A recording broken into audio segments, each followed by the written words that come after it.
Well, welcome to Focus Today. I'm your host, Perry Atkinson. Well, you know, back in May, the Department of Education sent out a letter that kind of shook things up. And our guest today is going to help us to understand the consequences of this letter. Christina Hoff Sommers is with us today, formerly a philosophy professor and who taught ethics and is a resident scholar at the American Enterprise Institute. She's also known for her extensive writing. The books such as Who Stole Feminism, The War Against Boys, and some others. And perhaps you have read some of those writings. But today we want to talk to her about this letter and First Amendment violations on campus. And Christina, nice to have you. Where are we Skyping you in from today? I'm in Chevy Chase, right outside Washington, D.C. Well, nice to have you. Thanks for giving us some of your time. So what did the Department of Ed do with this letter? What happened here?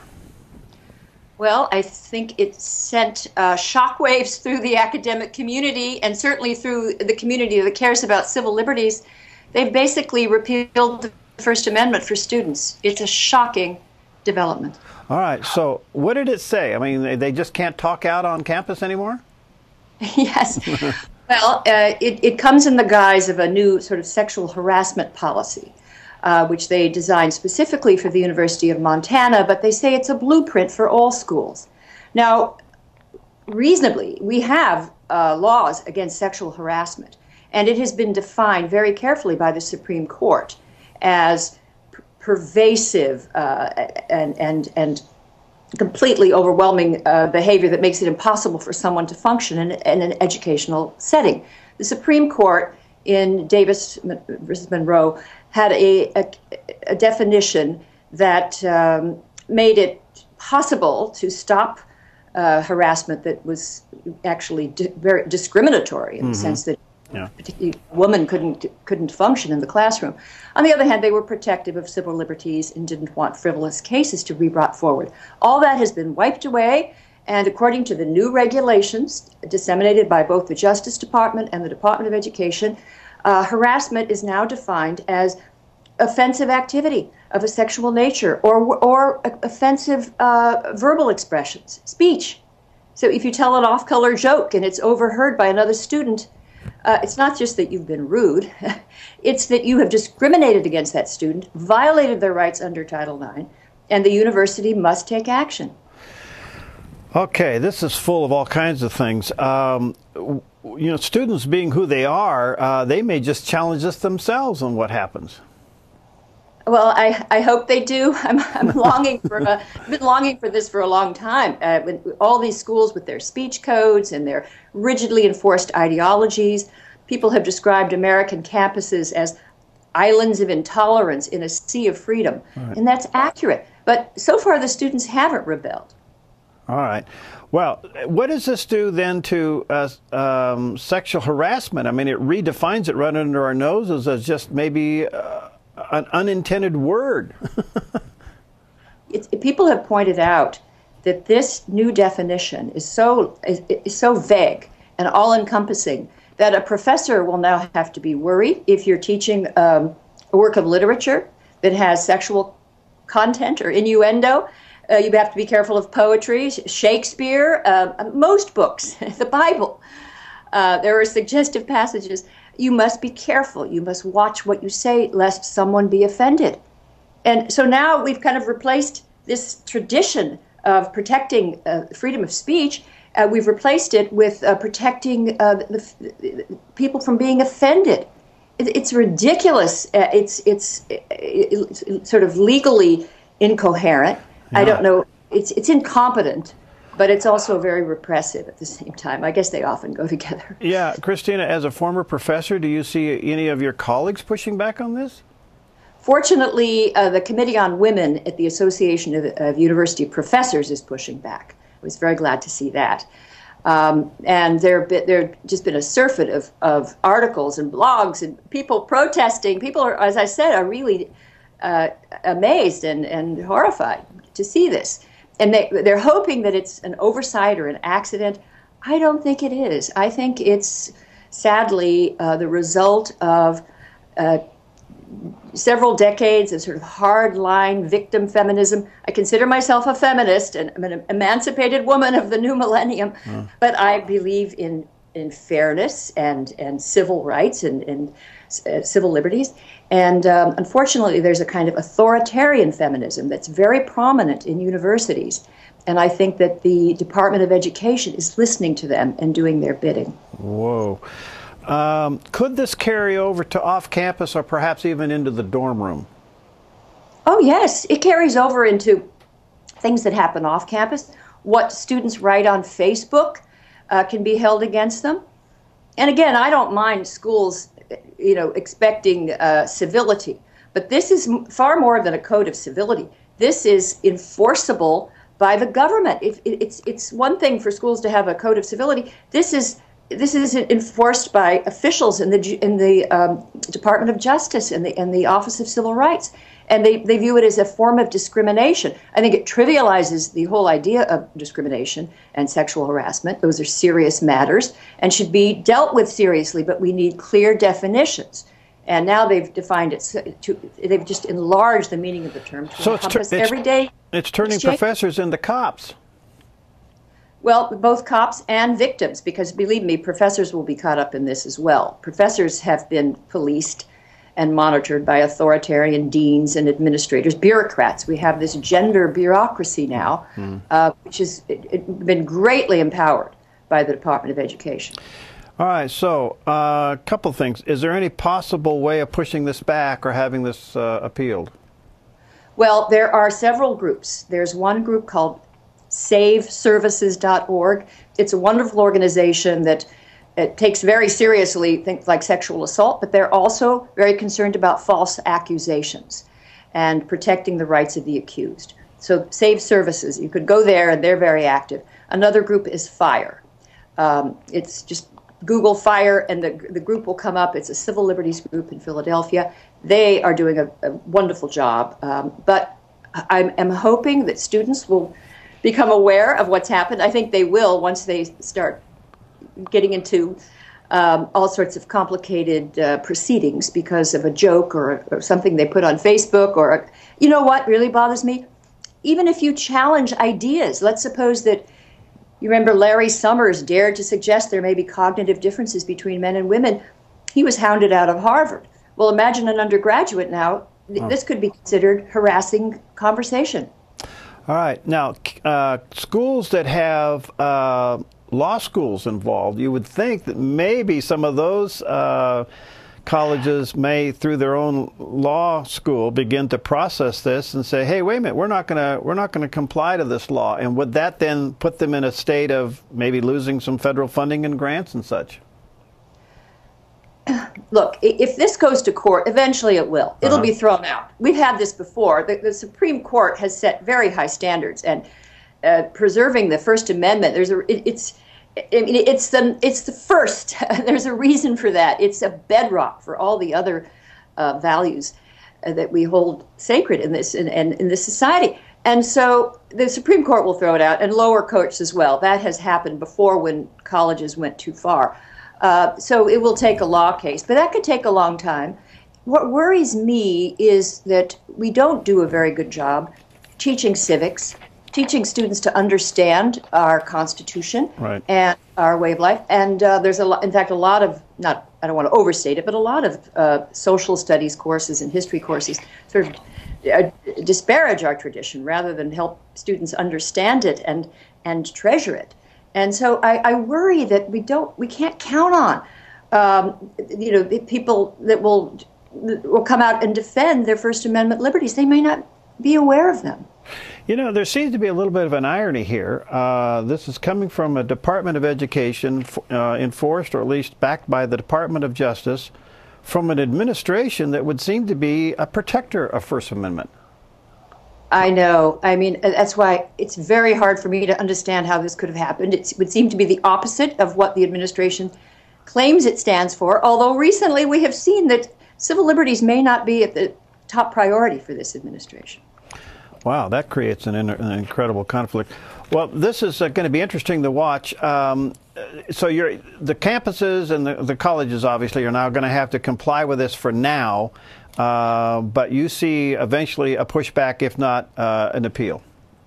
Yes, because it's going to lead to just absurd situations on campus. I mean, basically what it means, if you think about it, if any any sexual any remark with a sexually themed conversation or using gender stereotypes, if that is actionable, that gives administrations a tool to use against any of us. I mean, there's probably no one on campus who hasn't said something that someone will find offensive and could be construed as violating their rights by these new definitions. Wow. So it's so absurd, it's going to be abused, and then there will be some pushback. But I wish we didn't have to wait for that. I think there should be, people should be demanding a clarification, and I think Congress should deny funding to the Department of Education until we're trying to violate. I just find that absolutely incredible, because you would think this administration would be on the opposite side of this, and so this must be a real divider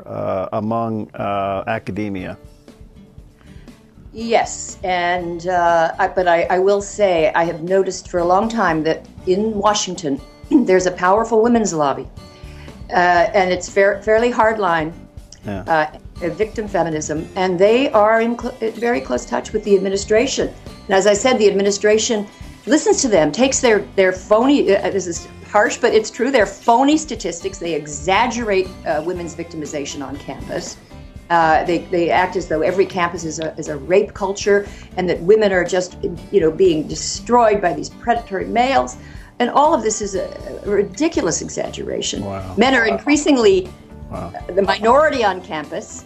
And I think that they've become, this may be the result of a kind of super feminization of the campus, and males are now at risk of every kind of accusation. Well, thank you, Christina, for being with us. People want to get a hold of you. How do they do that and correspond with you?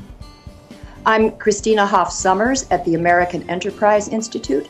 I have a new book called Freedom Feminism, and it addresses these issues of how to put freedom back into feminism. Okay. Hey, thanks for being with us today. Thank you. All right, we'll be right back. Hi, I'm Paulina, and I work at theDove TV. Did you know that when you support theDove TV, you have a profound impact, not only in our community, but around the world? It's your continued support that takes the inspiration and hope in the programs we produce and makes them available to the thousands of people who are watching these videos online every week.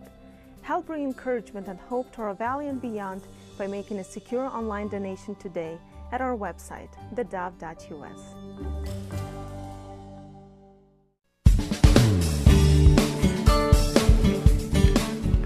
Always a delight to have Dr. Joel Klein in the studio. He's with Ventana Wellness, and today we're talking about something that you are most likely struggling with. And we welcome your phone calls, by the way. If you want to join the conversation, give us a call, 776-5368. How you doing, Joel? Good. Happy summer to you. Thanks. It doesn't act like it out there. Well, it's spring, so yeah, it tried to be summer, it looks like, and then it's not yet. Not yet. I think it's our second half of spring. Well, listen, let's see if I got this right. Stress, sleep, and fat.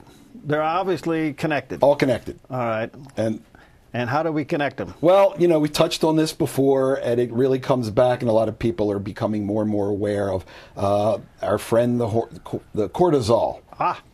And the stress hormones. And a lot of what happens is people in chronic stress modes tend to have a reversed pattern of their normal cortisol. Cortisol is an interesting hormone. It peaks like first thing in the morning. Our highest levels are around 8, 9 o'clock in the morning, which is interesting why most heart attacks occur at 9 o'clock in the morning and 9 o'clock on Monday mornings, if anything. Yes, it's really revving us up, getting us ready for the day, working with metabolism, protein, carbohydrate in particular, blood pressure, and inflammation response. And then it goes down where it's supposed to go down, let's say, through the day.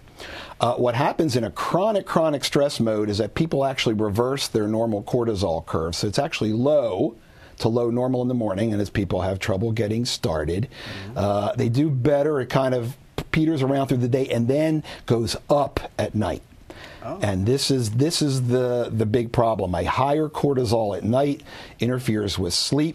You're actually breaking down the body rather than repairing during sleep, because one of the things that cortisol does is breaks down muscle to turn it into sugar. It's meant as a stress response to short-term sacrifice a little bit of the body to get us out of whatever danger we're supposed to be getting out of, because you know, if you're running from a wild animal, you either get away or you get eaten. So if the trick is to get away. If you get eaten, we're not worried about long-term consequences. So it's actually breaking down muscle, turning it into sugar, and of course the sugar is not getting burned because you're sleeping, so it gets turned into fat right around the belly.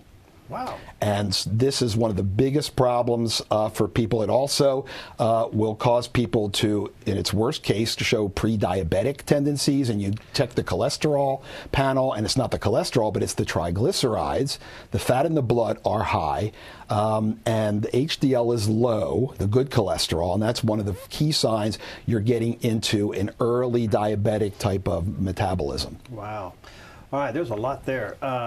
Stress management being what it is, I think the whole culture is stressed out. Would you agree with that? I mean, Absolutely. the whole world's stressed out. Absolutely. And so we're crashing at the end of the day, or we're crashing in between meals with sugar highs and all of that. Right. So what's the best way to manage stress? I mean, is there an answer to that? I mean, besides not do it, I don't know how you can avoid it. Well, it's not the external circumstances, right? Yeah. It's how we react to them, right, and what we're doing. I mean, this is the ultimate thing. I mean, lifestyle issues, we first need to set ourselves up to take care of ourselves. So we need to set it up so that we get enough sleep, we get enough rest. A lot of it has to do with healthy boundary setting, in my experience. Where are we saying yes when we really want to be saying no, when we know it's not right for us, but out of either fear or anger? That's what stress is to me. It's in some form, ultimately, fear or anger. We're doing things, saying things that we know in our heart are not right, but be out of whatever emotion that we're allowing to take us over, or a lot of times it's just lifelong habits of thought and behavior that we're not drawing boundaries and doing what we know is best for us. All right. How do we, first of all, let's talk about sleep. Right. I think a lot of people just don't get enough, and I think a lot of people have a lot of sleep that's disturbed.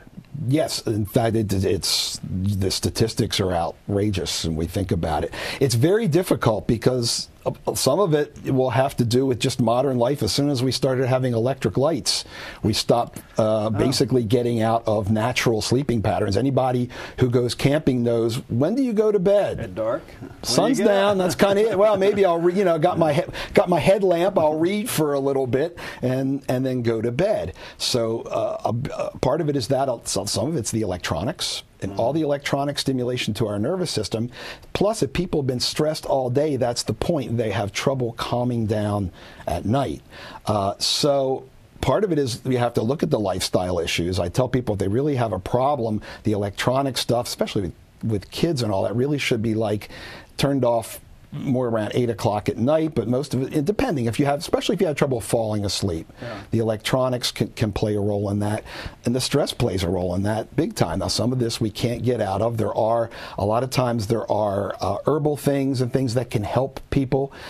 If people are in really deep trouble and nothing's helping, that's when I have to really resort to the medications if it's absolutely necessary. Because if I have somebody with hormone, fatigue issues, these kind of things, if they're not sleeping, no matter what I do, they're never going to get better. I hear a common thing, and that is they're working like crazy, a lot of stress on the job. I mean, it's like pedal to the metal for 8, 10 hours, 12 hours maybe. And then they crash so hard. I mean, it's like they are just totally wiped out, totally exhausted, no more air left in the sneakers. I mean, it is crash city. Something's wrong. I mean, I mean, we shouldn't be running through the day like this. Yeah. But we do, and I'm guilty as well. I have to deal with this kind of, on a daily basis as well. As it mostly has to do with pacing, and again, how is it being set up? Are we in work circumstances that don't serve us, or is it the way that we're approaching our work that doesn't serve? Again, where is this stress coming from? I once heard, I never thought about this before, but the Indian doctor I worked with would tell people, you can hurry physically, but don't hurry mentally. Never even thought about that, but that's, again, that's you can be hurriedly doing activity while still in a calmer meditative state of mind. I'm not saying it's easy. That takes a lot of practice, but that's what he was telling people, because when you start to hurry mentally, that's when we're generating the stress hormones, and if we're getting into, I'm not going to get it done, or, you know, somebody's going to be disappointed, and it's, again, all of these are fear, because we're fearing consequences of what's going to happen, and we're constantly on that hamster wheel. Where did stimulants come in? I mean, coffee to energy drinks and all of that. I mean, people are now addicted to this stuff because they somehow have told their brain that helps. Well, it does help, but you pay a price. Okay. And so that when you're doing those nonstop or continuously, you are feeling better. There's no question, but you're actually helping to further stress the hormone system, and particularly the adrenals, so that it becomes a vicious cycle, and you can't get out of it because you do depend on them. And some of those folks, this is where we have to use herbal things to help, and even for very sick folks, people who are really in bad shape, but burn themselves out with stimulants in particular. And I've even seen a few sensitive, let's say, adolescents, young adults who've been on stimulant drugs for ADD, that this happens to. We have to even use, and this is very kind of avant-garde, controversial, very low doses of adrenal hormone, hydrocortisone, to help their adrenals heal. An endocrinologist named William Jeffries did this with thousands of patients. It worked very well with none of the long-term steroid side effects that people are familiar with. But that's really an aggressive chronic fatigue protocol. So if you have children burning their adrenals early in life, I mean, what's the future for them? This is a big question.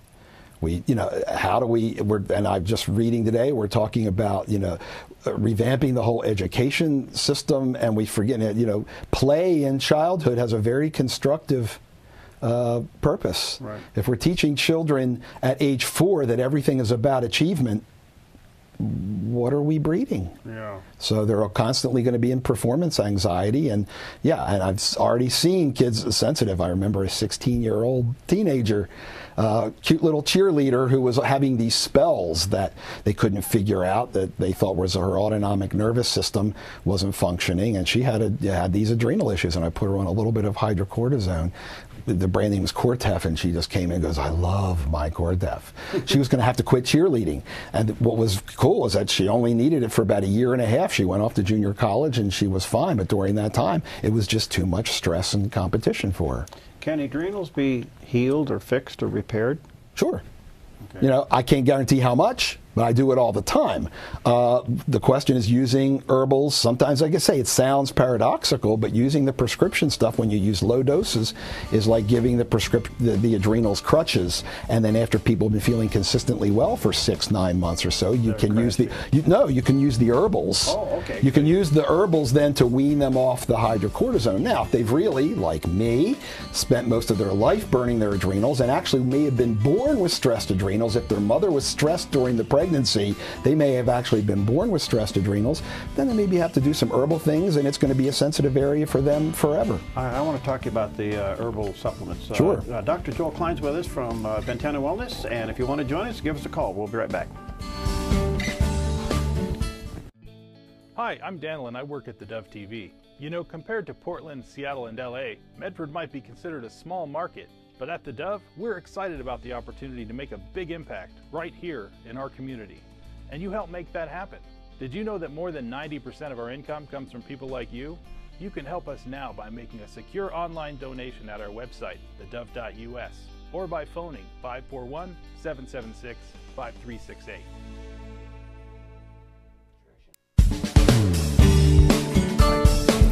Hey, we're back. Joel Klein's with us. Dr. Joel Klein. He worked with Ventana Wellness, and just a hoot of a guy.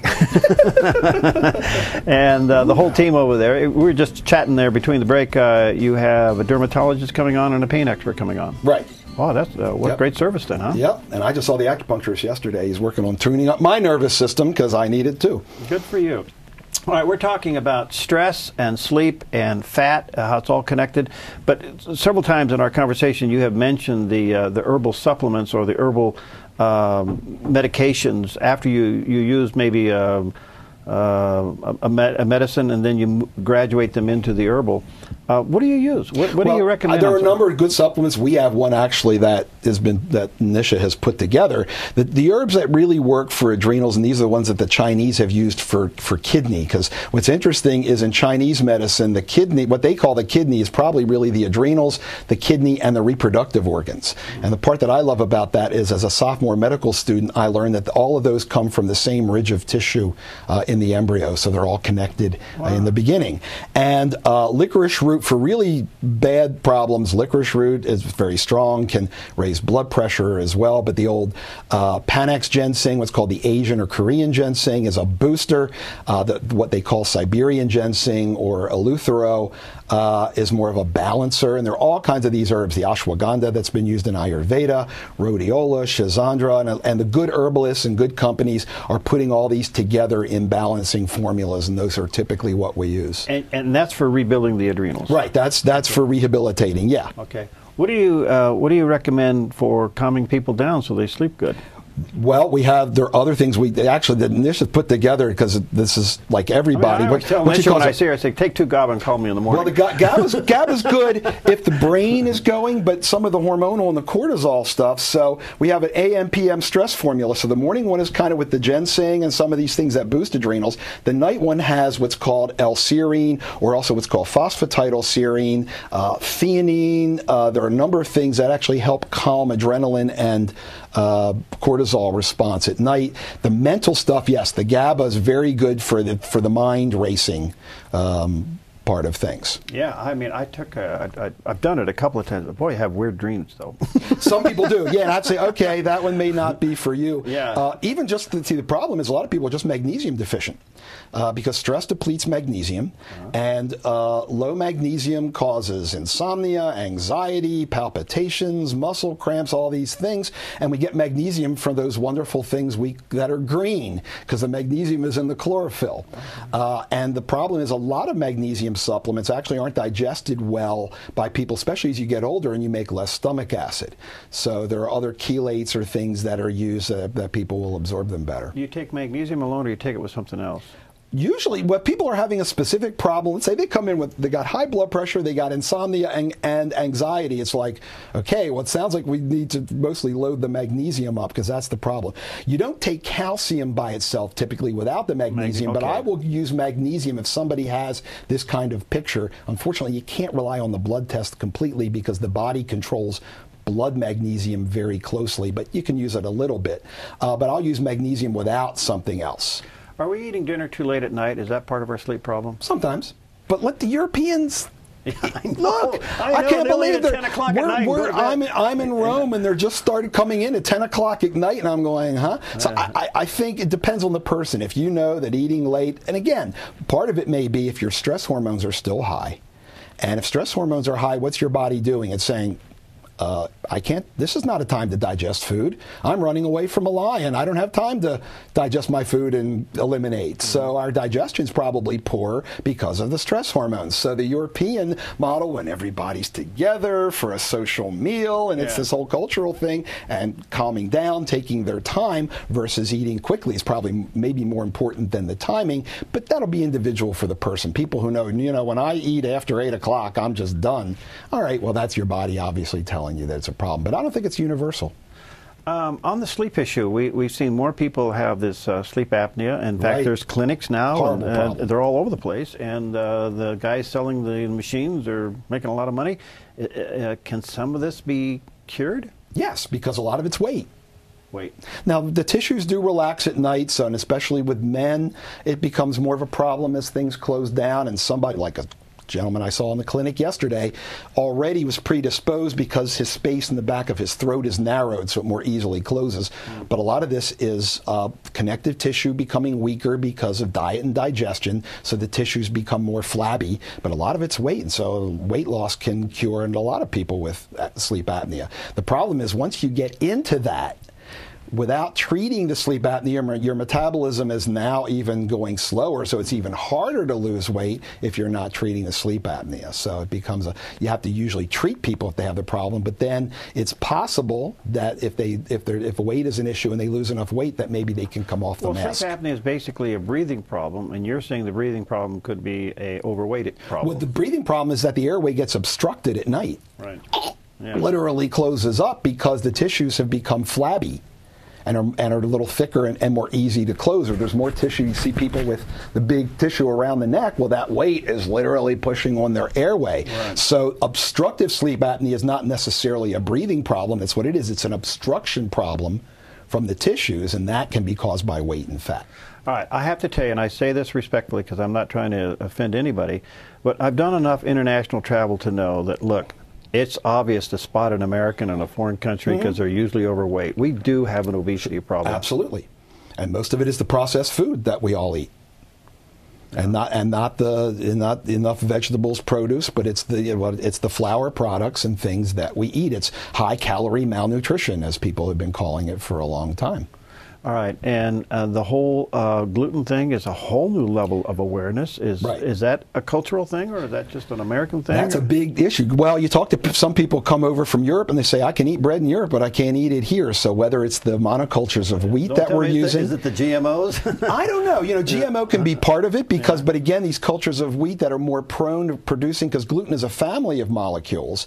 So it's certainly a more prevalent problem. It's not universal. It's not everybody should avoid gluten, but there is a huge percentage of people that have gluten problems that had no idea they have it, because half of people with celiac disease have no gastrointestinal problems. Say, well, my stomach feels fine. And, you know, we stop their gluten and their asthma or their arthritis or God knows what, autoimmune inflammatory disease and all these other things get better, and they never had any stomach complaints. All right, so the whole gluten issue is basically a byproduct of wheat?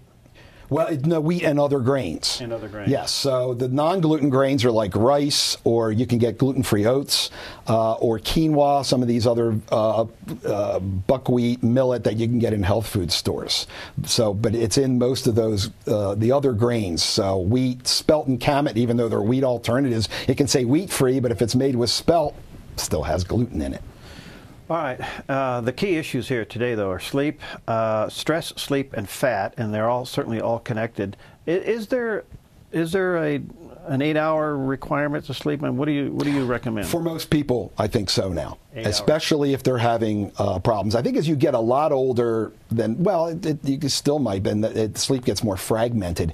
But certainly, if we're having people who have any kind of hormonal or fatigue problems and all that, 8 to 9 hours seems to be what people should be getting. Some people, can do 7. That's me. Yeah, and if you can, and again, you listen to your body.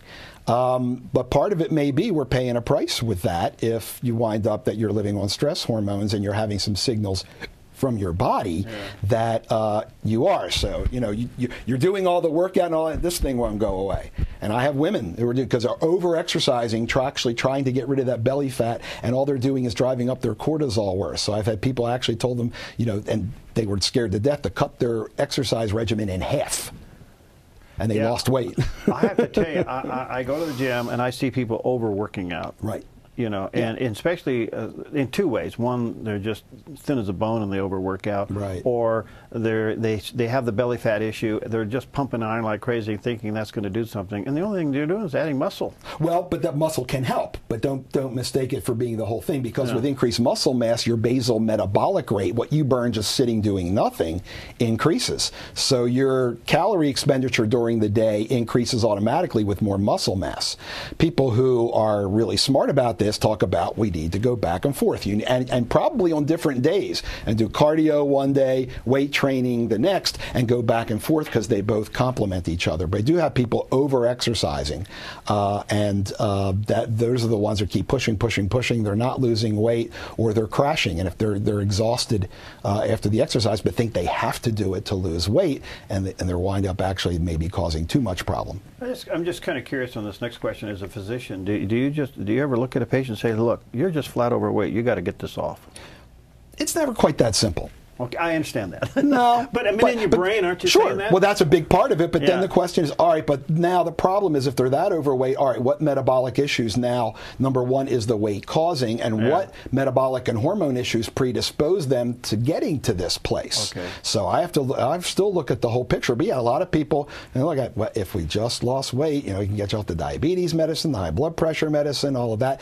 But it's not quite that simple. It's not as simple as just, calories in, calories out, like we think. There's a lot of metabolic signaling. There's other things. And again, you can be having less calories, but if they're processed carbohydrate calories, you may not be doing yourself as much of a favor. So there is a larger picture, but that's a big part of it.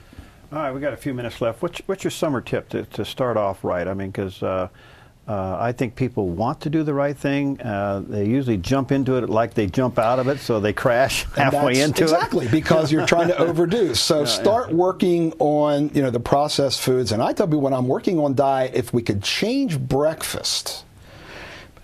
If you have any kind of pre-diabetic tendency, which is a huge part of the population, the worst thing you can do is have a bowl of cereal for breakfast. Okay. That sets your insulin thermostat in the wrong direction the rest of the day.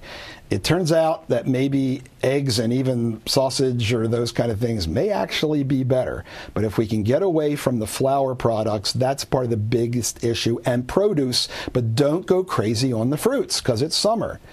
We ate a lot of those fruits will increase a little bit of insulin resistance. So one piece of whole fruit maybe a day. Berries are better.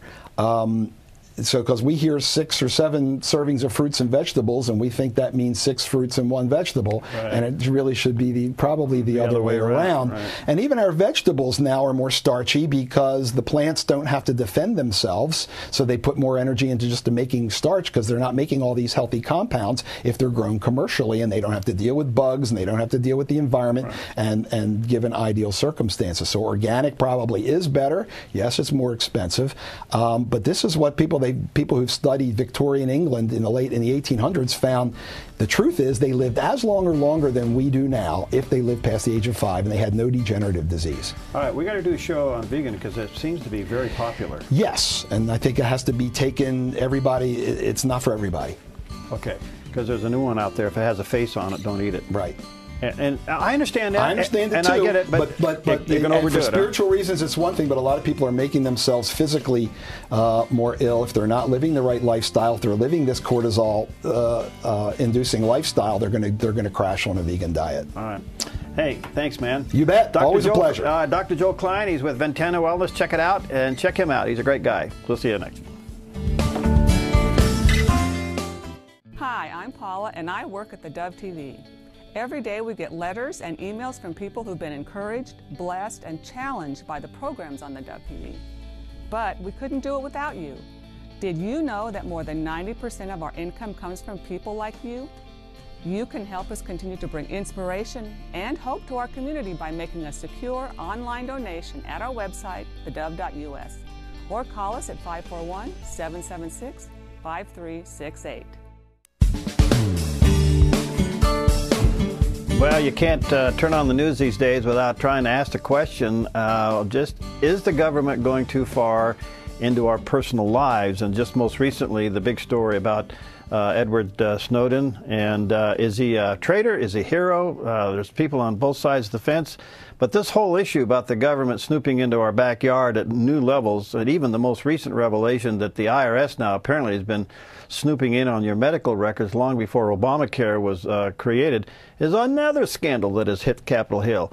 Well, we got somebody with us now that hopefully give us a bird's eye view of what this is all about. Katherine Albrecht's with us, Harvard-trained privacy expert who helped develop the StartPage. She's a co-author of top 10 Amazon.com best-selling books. Of course, she's got Spy Chips and how major corporations and government plan to track your every move. Wow. Catherine, nice to have you with us. How are you? Hey, it's great to be on the show, Perry. And I've got to say, privacy is just the smoking hot topic of the week, is it not? It's almost, I wasn't old enough to remember the Watergate era, but I bet it felt a lot like this. Well, it did. But you know what's so interesting? It's just there's another revelation every day. I mean, the one last night of the IRS now going after medical records, I'm going, okay, just how much has the government crossed the line here?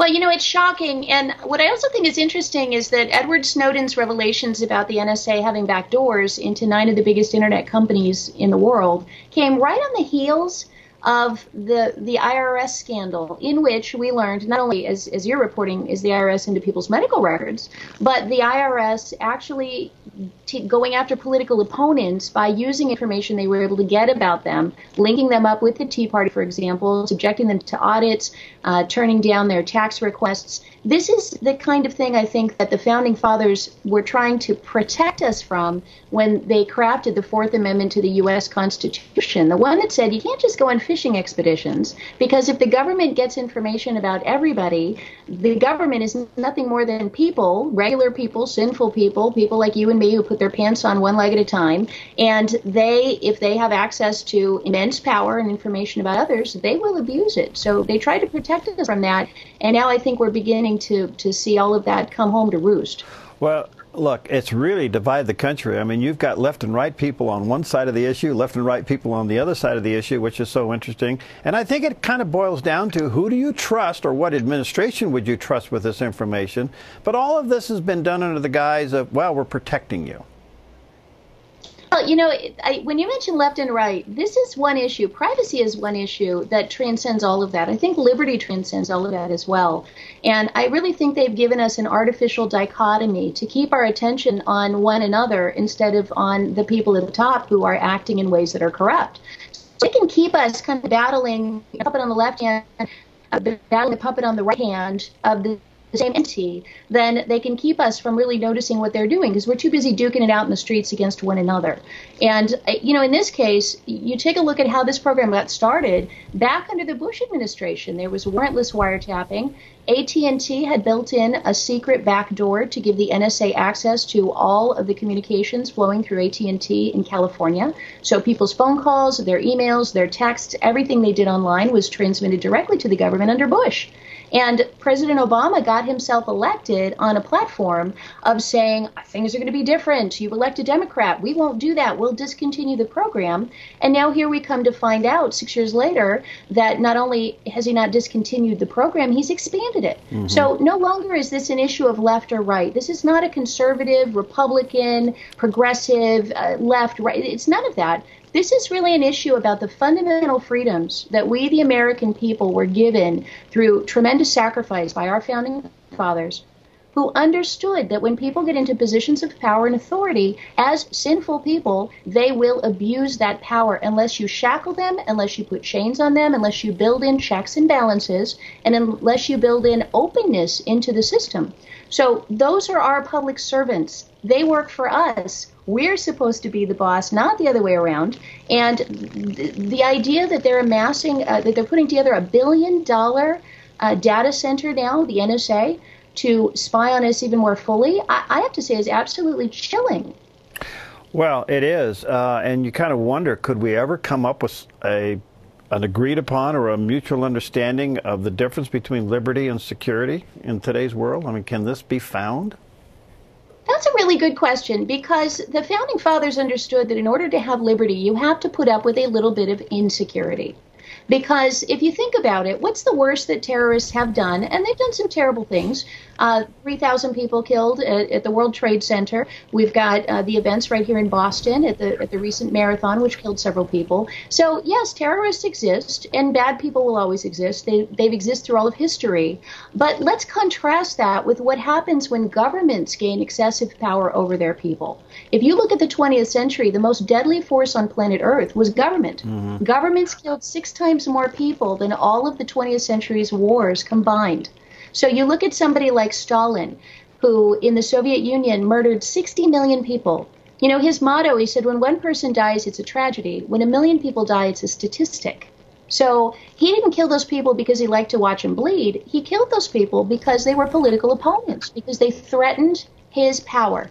And right now, you're already seeing that trend in the U.S., where under this administration, previous administrations, the IRS has been used as an attack tool, and who knows how else these things have been used. This is what Edward Snowden did.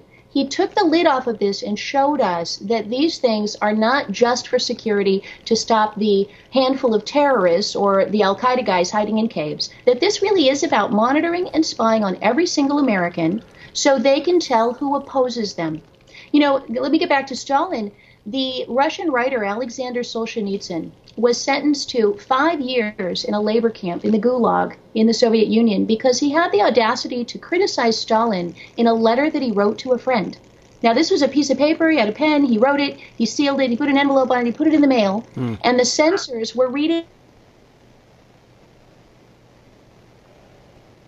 Okay, well, sorry about that. We were talking to Katherine Albrecht, and she is with us today talking about the whole issue of liberty and privacy and security.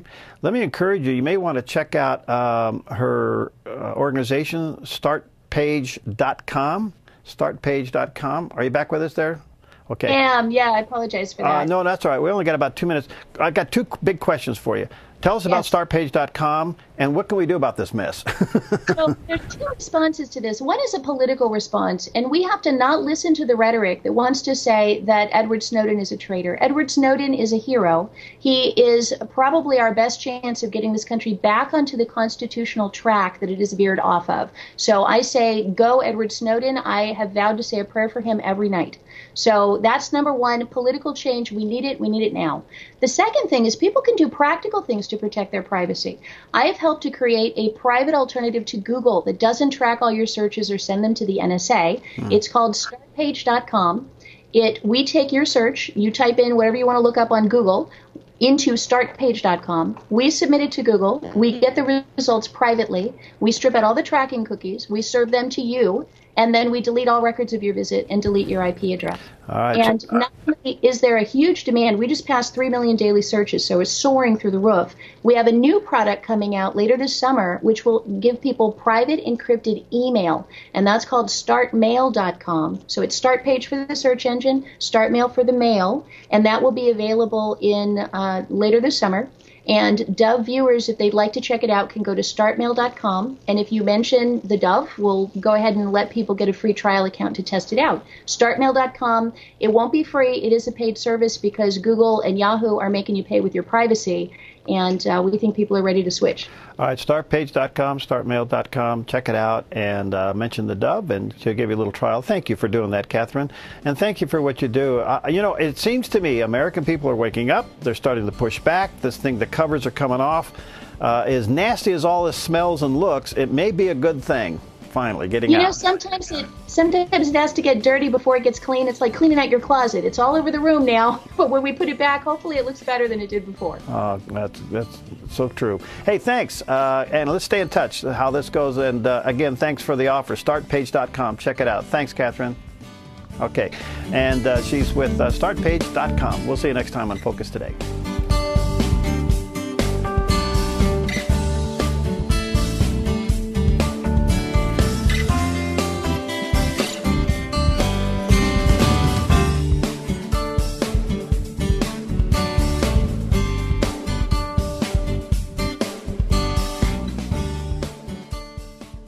Hi, I'm Jim and I work at the Dove TV. Every weekday between 6 and 8 a.m., our award-winning news and sports team bring you the best morning show around. It's live, it's honest, and it's a whole lot of fun. And you help make it happen. Did you know that more than 90% of our income comes from people like you? You can help us continue to air local programs that share your voice by making a secure online donation at our website, thedove.us.